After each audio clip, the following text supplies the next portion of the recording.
East Hartford. Thank you for joining me for another version of Ask the Mayor. We have a few questions today and then a few important updates that we want to share with you right after. So right from the top of our, our docket, we have our first question from Dottie, which is, good morning, Mayor Martin. Can you give us an update on when the Governor Street exit will be reopened? So Dottie, thank you so much for the question. We did reach out to DOT and they have confirmed that the ramp will be reopened on November 3rd. So that's this coming Monday, November 3rd. The work will be complete and the Governor Street exit will be reopened. So stay tuned for that, and I appreciate the question. Our next question is from Jonathan. The East Hartford Aldi store on Silver Lane isn't maintained well at all. Can something please be done about this? Jonathan, thank you very much for the question. Absolutely. Any concerns regarding maintenance of grocery stores or restaurants are generally handled by our East Hartford Health Department's Environmental Division. We did put in a request through our work order reporting system, which is My East Hartford app. And so the town's health department is on it right now. We're currently conducting inspections as well as investigating the maintenance of the grocery store itself. So we are on it.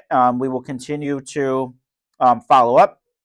However, going forward, always encourage residents to download the My East Hartford app themselves.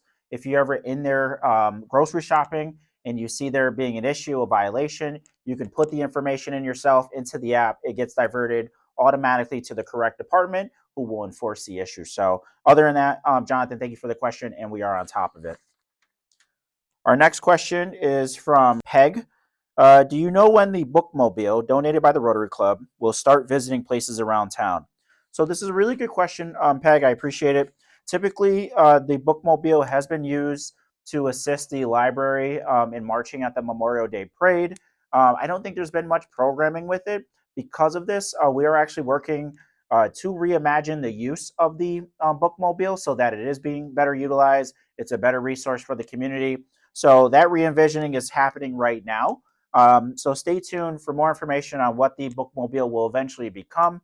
But as of now, I would agree with you. It's a bit underutilized, so we have to figure out how to leverage it as a better tool for the community, and we will do so.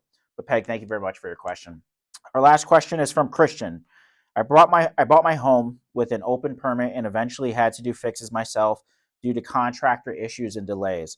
Could the permit department start tracking contractors that adhere to permit requirements with information as to who the contractor is and if permits open were closed in a timely fashion?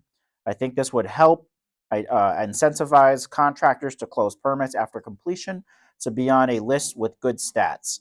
So just basically the gist of the question is, how can we make sure that contractors are staying on top of open permits and making sure that they're closed so that homeowners don't run into trouble with the town? This is something that has come to our attention a few months ago, and so my departments have put tools in place to try to mitigate this issue. And ultimately, I do want to be very clear that closing permits is the responsibility of the homeowner. And whether that's your responsibility physically or the contractor that you had do the work, it is on the homeowner. So what we have done, our building department and inspections department, to address this issue is to make sure that homeowners are included in our permit system so that you can see the activity of your contractor. You can see if your contractor has open permits, if they've scheduled inspections, and if they are, when those permits are being closed. So we want to make sure that you have just as much information as a contractor in the town do as you move through any renovation or repair to your home. So homeowners would now be included on this system. So just want to leave you guys with a few important dates that are coming up. Just a reminder, early voting is still going on until November 2nd.